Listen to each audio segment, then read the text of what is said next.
My name is Brenda Di Lorenzo, and I've been painting for over 50 years.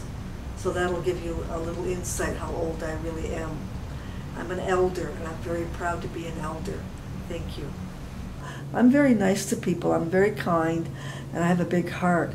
But Picasso said, if you can draw like a child and have the inhibitions of a child, you've got it made.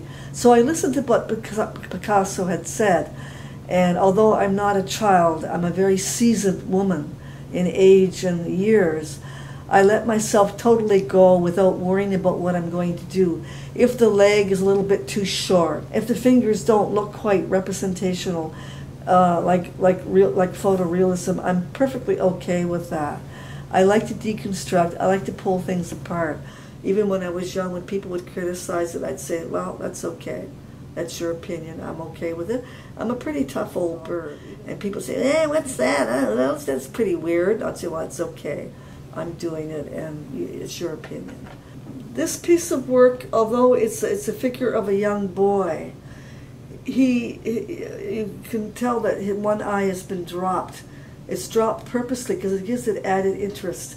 Again, like I said, in nature, we are not symmetrical. We are asymmetrical. So I kind of deconstructed one of his eyes to give it sort of added interest. Once it's done, it's done. But when I'm doing it, I'm very, very mentally involved in the human condition. Why is he looking this way? What's going on in the psyche of this child? Is he pouting? Did something happen? But I won't tell you that because we keep it hyper ambiguous. So what is she thinking about?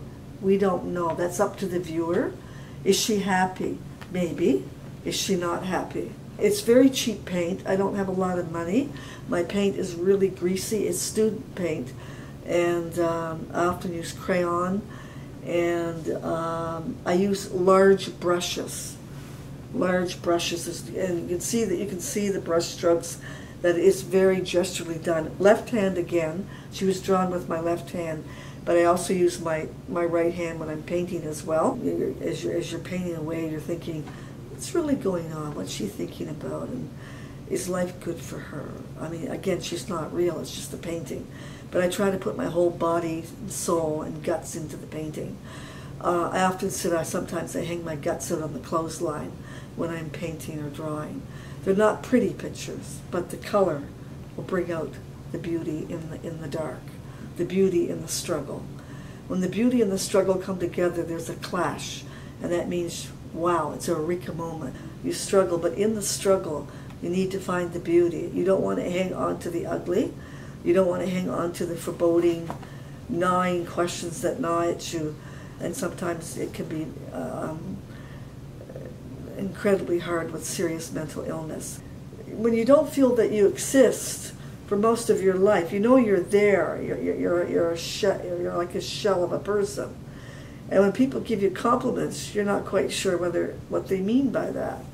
But now as I get older and older, and people give me compliments, I'm now accepting them quite lovely. Life has been difficult, but I think through the difficulty of the journey that I'm still on, there's always going to be difficulties. But again, I pull out the beauty in the color, in the form, in the shape.